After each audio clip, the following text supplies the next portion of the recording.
I'm Jenny Goodman, the Director of Fairwood Library, and we also have. I'm Carrie Magnan. I'm the circulation supervisor and the library's notary.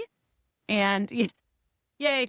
And this is my turn to present a case tonight. Has anybody heard of this case or know anything about Kaitlyn Arquette? Okay. I am, as I've mentioned many times, a huge fan of the TV show Unsolved Mysteries, the original version. So I'm going to be talking about some cases from that original show.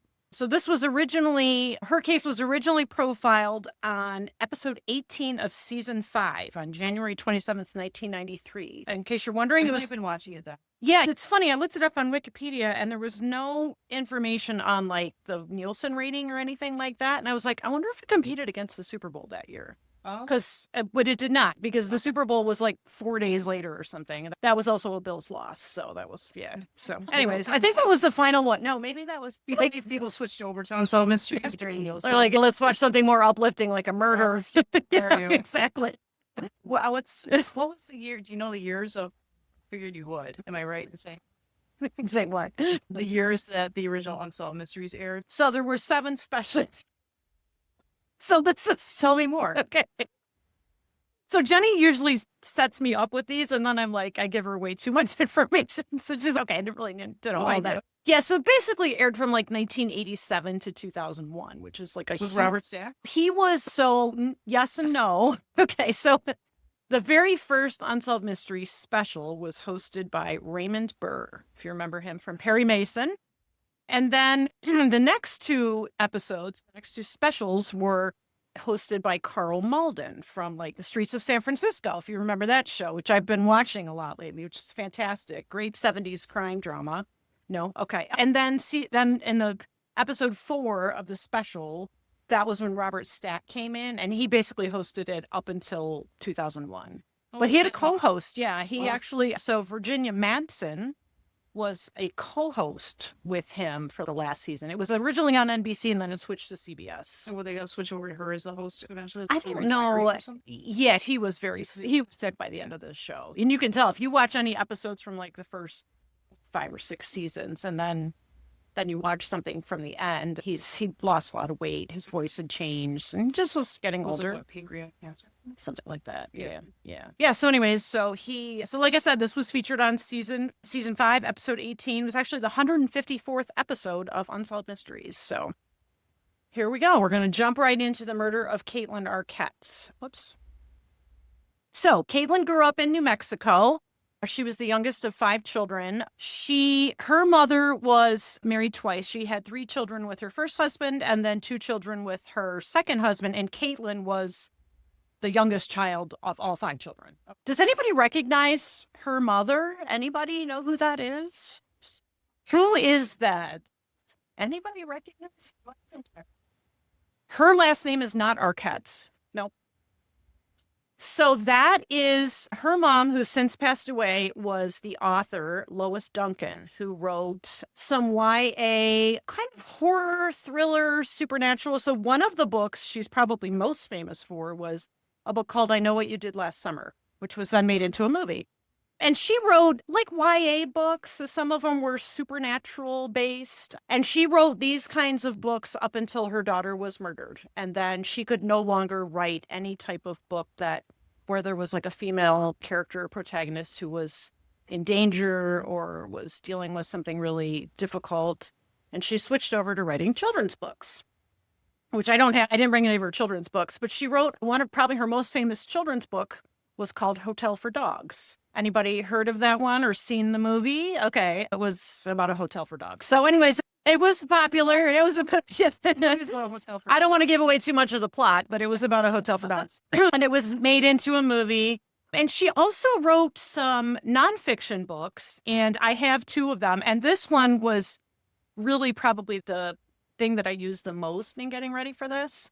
It's called Who Killed My Daughter. And then she also wrote a book about psychic connections because I don't have a slide for this in here, but in coming to grips with her daughter's death and finding out what happened, she started visiting psychics and using supernatural parapsychology, that kind of thing, which was, I think, helpful for her But back to Kaitlyn. So this is a picture from, I thought maybe from the 1970s, but it actually was taken in 1982. So this one up here. So she would have been, Kaitlyn was 12 when that was taken.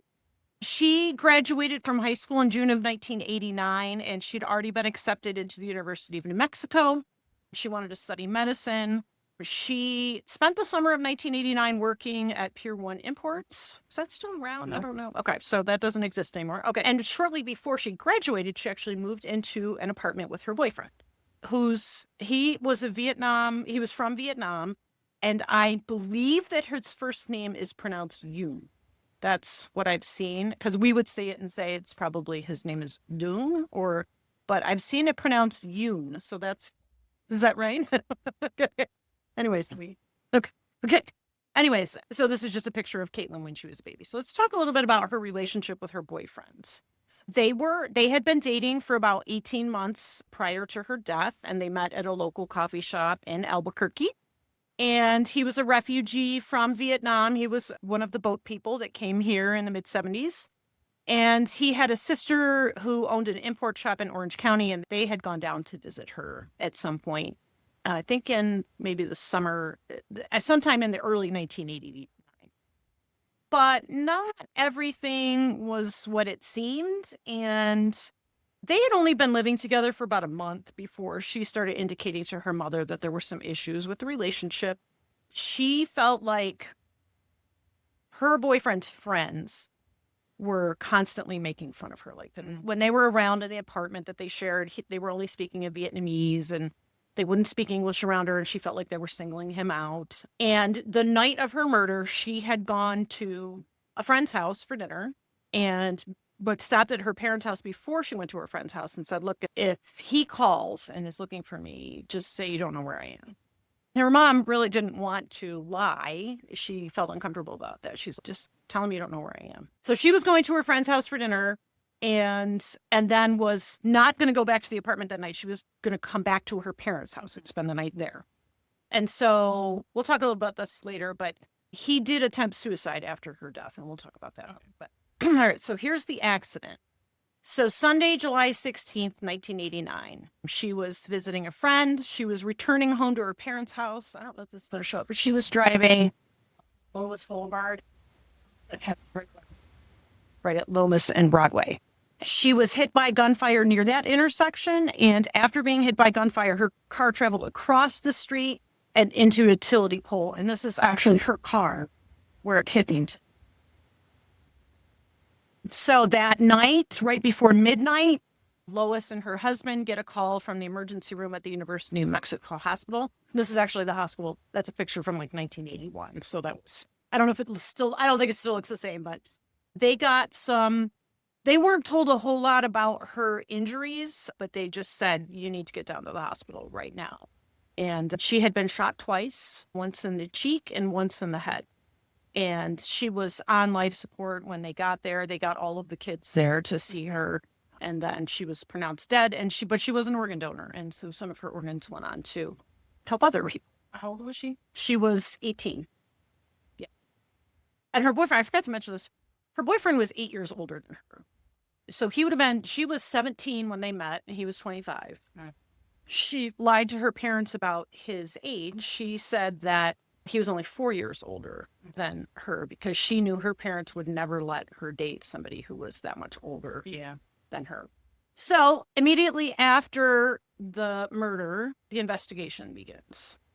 And the police always viewed the murder as a random killing. Like Kaitlyn just happened to be in the wrong place at the wrong time. She was just caught up in something that was happening on Lomas Boulevard. And there were a couple witnesses that reported seeing different things around the time of her murder. So a truck driver saw a car similar to hers being followed by a Camaro. And in the Camaro, there were like 4 young men. They were in a high-speed chase down Lomas Boulevard. A car pulled up beside her and fired multiple bullets through the driver's side window. And there was another witness who said they reported seeing a Volkswagen Beetle at the scene of the crime. So they are pursuing this case as a random killing, just They're looking for information. There was a $5,000 reward from Crime Stoppers to get any information about what happened to her. So they ended up arresting 3 people in connection with this murder. And this was all based on an informant named Robert Garcia, who said he was in the car with these 3 other people in the Camaro that fired these shots. So they arrested Miguel Garcia, who was not related to Robert Garcia, Dennis Martinez, and Escobedo. And they were all arrested in January 1990. So 6 months later, they're moving forward with this. They think they found the guys who did this. They're moving forward. The 3 who were arrested were held without bond on murder charges. So pretty shortly after they're arrested, Robert's story completely fell apart, because the day that he was actually supposedly in this car in the Camaro, he was actually incarcerated somewhere else in the youth detention center. So, I like that. yeah, so he said he admitted that he made it up. His defense was that he was pressured by police. Yeah. He said, if you don't want to, one of the police officers said to him, if you don't want to cooperate, then I'll just send you to prison and set you up on the death penalty.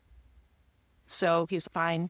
Here's what happened. Yeah. And then they find out that wasn't true, which was disappointing to the Arquette fan, because they were like, hey, there's some movement here. We're going to get to the bottom of this, but that's not what happens. Yeah. So the Arquette family was actually moving in a completely different direction. So they got some evidence pretty quickly after her death and really pursued this theory that her death was a murder. Her mother called it an assassination. And after Kaitlyn died, one of her older sisters, I think it was her sister Robin, came to her mom and said, hey, Kaitlyn was involved in this insurance fraud. And she said that Kaitlyn and her boyfriend Yoon had been involved in one of those type of insurance frauds. It was like a hit and run on the highway.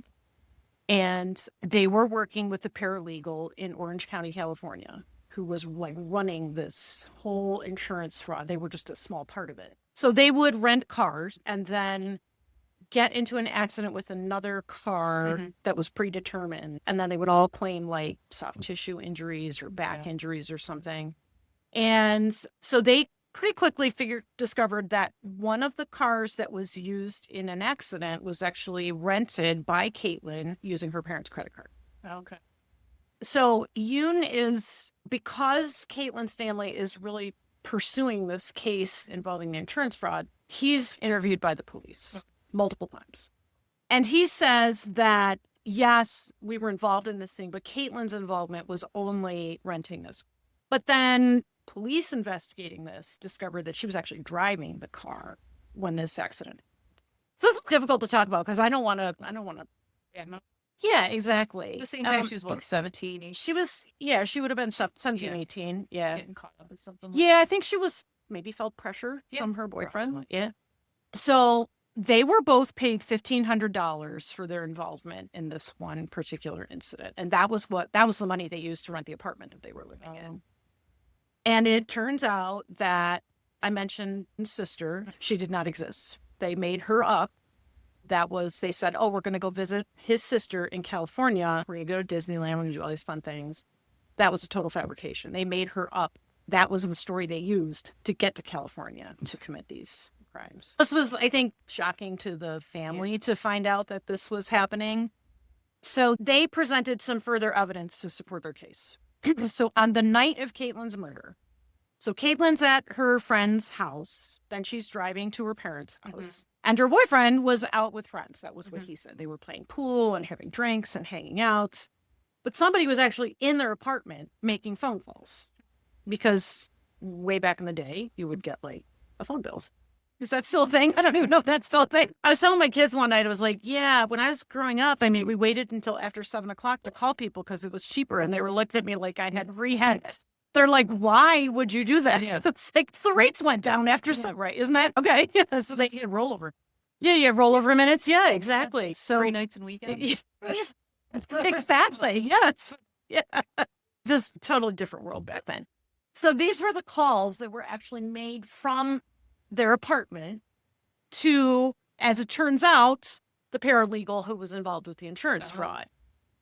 So they start thinking, why would that happen? Why would somebody who was in the apartment making those calls, why were they calling this person? So they start to think maybe she knew too much, or she was about to talk about what they were doing. And they start thinking maybe that's why she was murdered or assassinated. There was also a note found at the apartment. So this was the note that the police found on a kitchen table. And this is Kaitlyn's handwriting, which when I look, I'm like, wow, that looks like girls. So the police determined that these two things were written by the same person, even though the handwriting is like completely different. And so her boyfriend was like, oh yeah, his side of the story was, yeah, there were no problems between us. Kaitlyn left me this note. I'm so sorry. I miss you. I went to, Yeah. But her family saw this and was like, there's no way she wrote that. That's clearly not written by the same person because her handwriting is distinctive and it doesn't look anything like that. But the police were like, just accepted that was written by Kaitlyn. And the police were not sold on this idea that they just continued to believe this was a random. And they were somewhat, I think at the beginning of the case when they were starting to investigate this, they were willing to look into this possible, her death was related to this insurance fraud, but eventually they stopped taking Lois's calls and they just were not really going to pursue. They just didn't believe anything. They didn't believe that had anything to do with it. Either Lace or Stu. So at the time of her murder in 1989, the Albuquerque Police Department was dealing with some internal problems, which sort of it's going to show up in this case. They were dealing with police officers doing bad things and maybe not following procedures. And so, unfortunately, maybe her case just got wrapped up in that. Like I said, they just didn't pursue any part of this story. And this book is basically, the entire book is her death was related to the insurance fraud. Yeah. That's the only thing they talk about, that she talks about in this book. That was her theory. That was her theory. And she was 100% in on that theory. By the early 90s, this case is just completely dormant. There's no activity on it. It's a cold case in every sense of the word. She goes on to become an advocate for the rights of, and for standing up for people who are victims of violent crime. Like I said, she wrote the 2 books on her daughter's death, and she passed away in 2016. And never got any resolution to her case.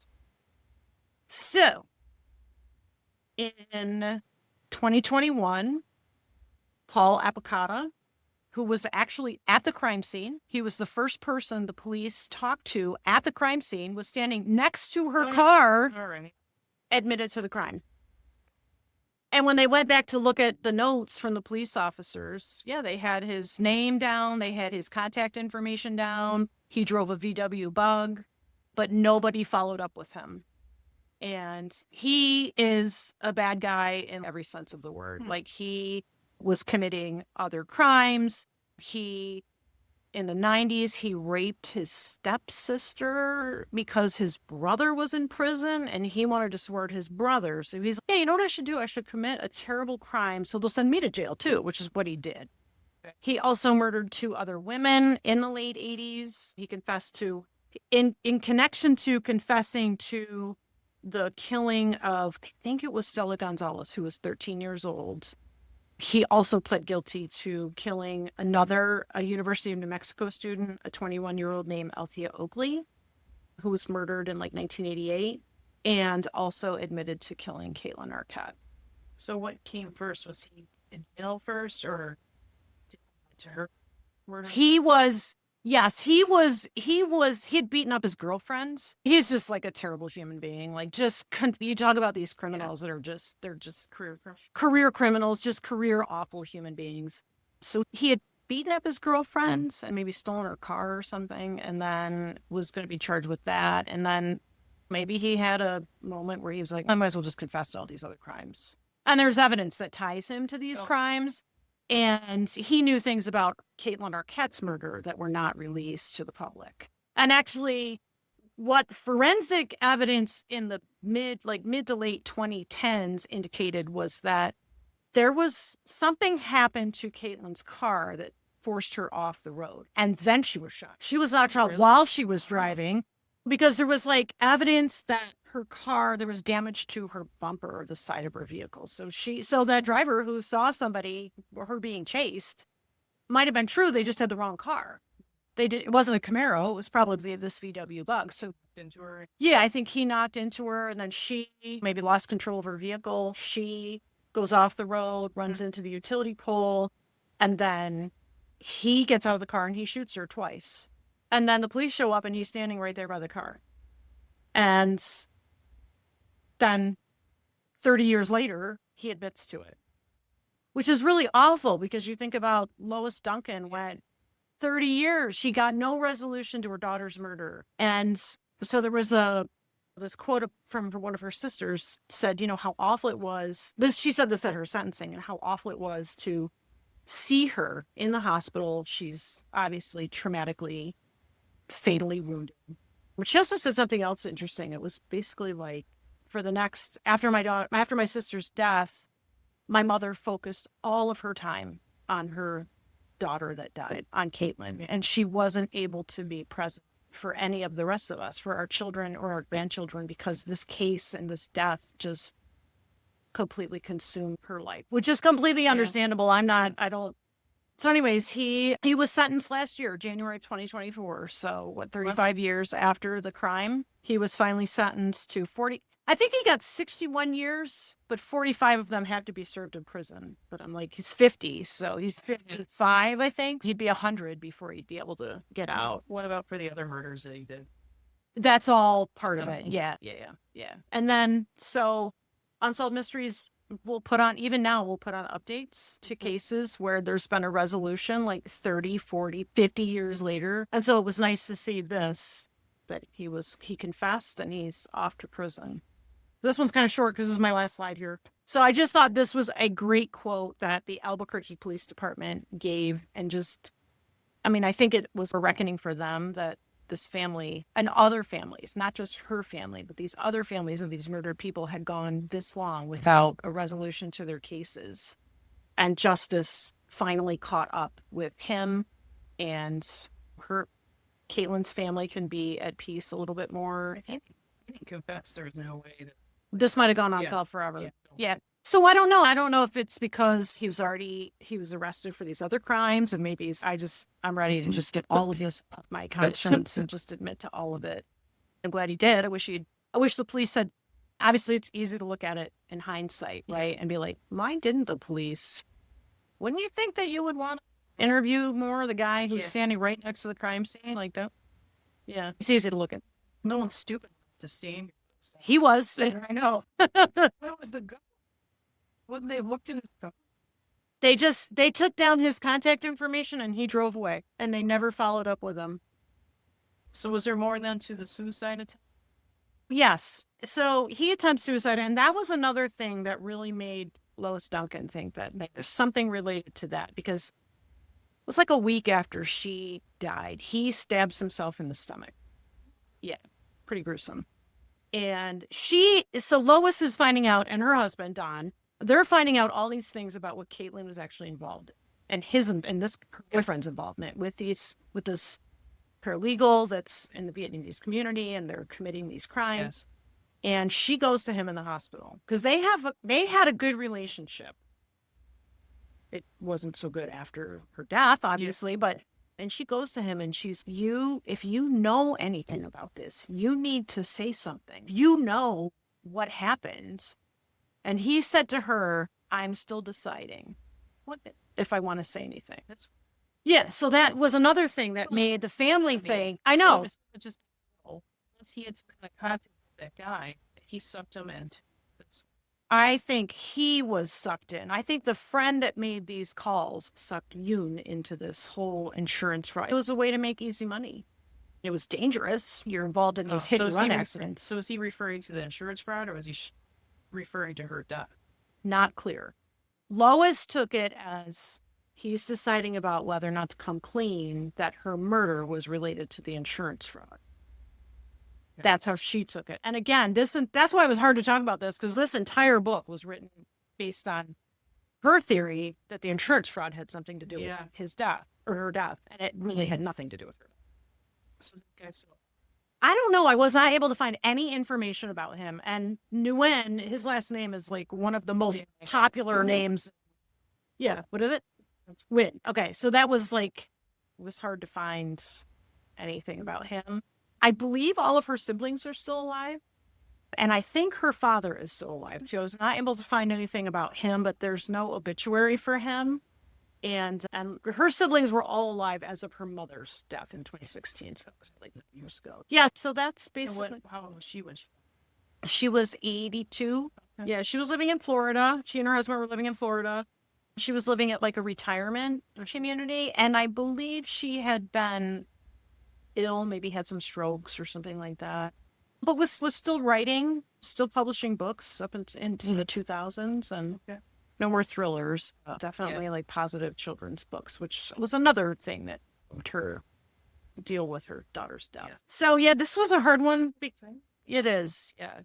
It was hard because there wasn't a lot of material outside of Unsolved Mystery and this book, but I don't know, this case always stuck with me because we were the same age, and like she was just out living her life. She was getting ready to go to college, and she was murdered. Yeah.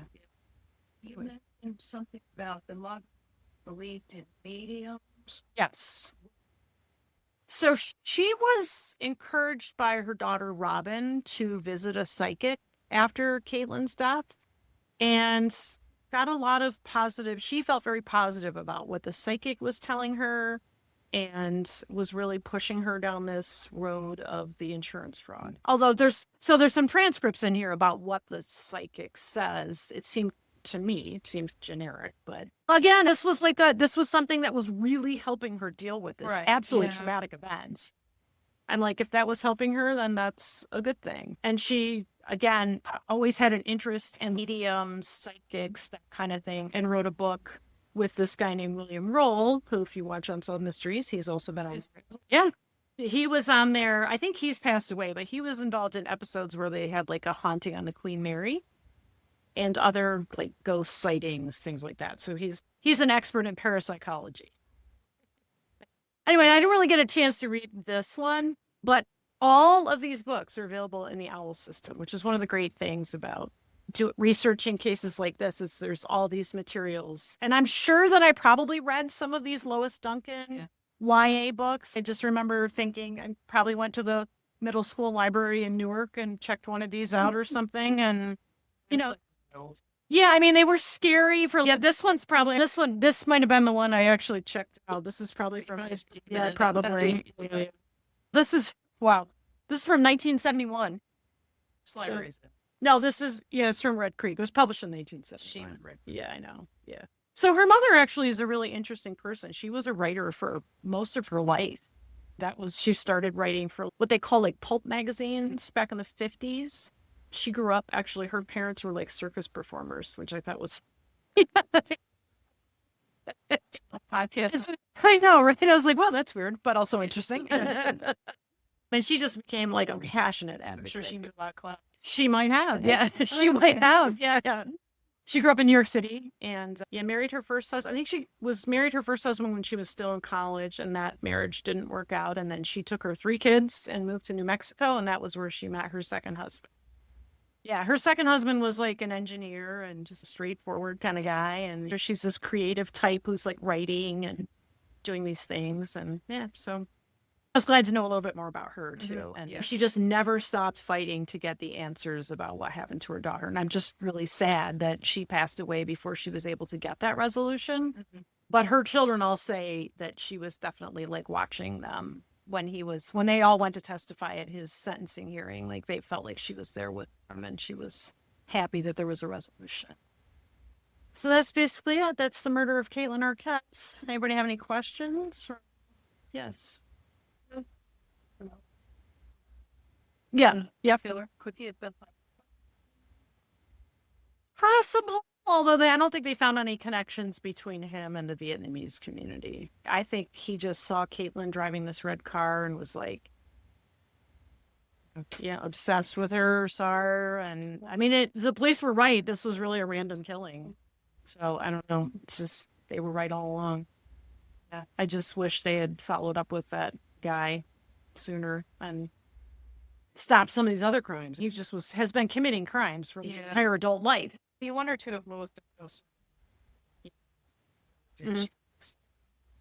was she? I don't know. I don't know. Because her whole she was thinking. Yeah, thinking brother of yeah. Harry. Yeah. That was when it was hard to talk about this book because I'm like, now we know that isn't actually what happened. But there were these weird things that came up. Who was making the calls from their apartment? Like, why? What else was? It's weird. It is strange. He said he was out with friends. So there were some issues. Yeah, they had not lived in that apartment for very long. It was like maybe a month. And there were already some issues with the two of them in that apartment. They fought a lot. The neighbors were complaining that they were hearing arguments. And the property manager did not like the boyfriend or his friends. And basically, I think they changed the locks 3 times on that apartment. I think at her request. And so that relationship was just a dead end. And I think from what Lois says, Kaitlyn was going to break it off with him anyways. And so that was another thing that she thought maybe he did kill her because she did know about what they were doing. And maybe she was going to talk to the police about this insurance fraud and get everybody in trouble, right? Yeah. So I get it. And it makes a lot of sense when you read the book. It's like, yeah, that makes sense. I can understand that. But it just didn't turn out to be the case. So, yeah. Yes. Then right.